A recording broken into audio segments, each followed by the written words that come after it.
আজকে কৃষকের সুযোগ সুবিধা তাদের দোরগোড়ায় পৌঁছে দেওয়া দরকার। কিন্তু আমি ইতিমধ্যে বিগত 2 মাসে সরকারের যে কৃষি প্রণোদনা দেওয়া হয় সেই প্রদান অনুষ্ঠানে আমি 4টা অনুষ্ঠানে থেকেছি।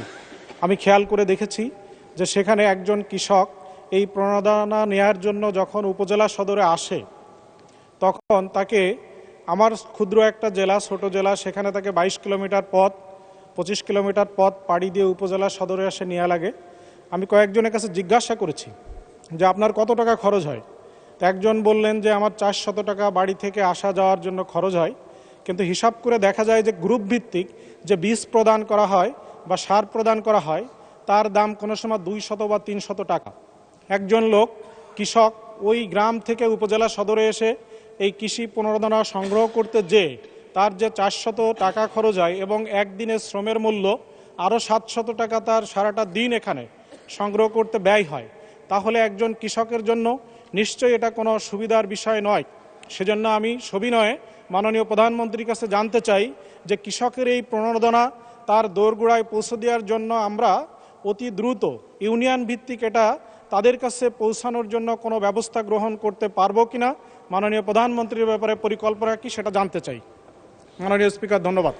মাননীয় প্রধানমন্ত্রী। মাননীয় স্পিকার এবং মাননীয় সংসদ সদস্য, আপনাদেরকে ধন্যবাদ। মাননীয় সংসদ সদস্য, আপনি যে প্রশ্নটি করেছেন কৃষক যে প্রণোদনা, হ্যাঁ আপনার কথাটি সঠিক। অনেক ক্ষেত্রে এরকম ঘটনা বিভিন্ন জায়গায় ঘটছে। সেজন্যই কিন্তু আমরা কৃষক কার্ডটা ইন্ট্রোডিউস করতে চাইছি। তাহলে আর কৃষককে 22 কিলোমিটার পথ পাড়ি দিতে হবে না, সেটি তার কাছে সরাসরি পৌঁছে যাবে কৃষক কার্ডের মাধ্যমে।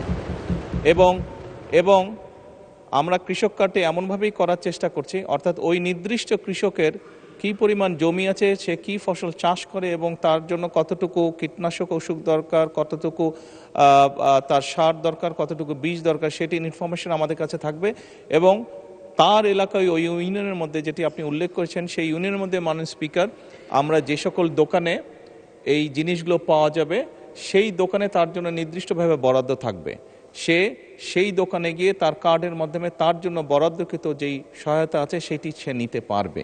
আমরা সেই ব্যবস্থা থেকে ইনশাল্লাহ আগাচ্ছি। ধন্যবাদ মাননীয় স্পিকার।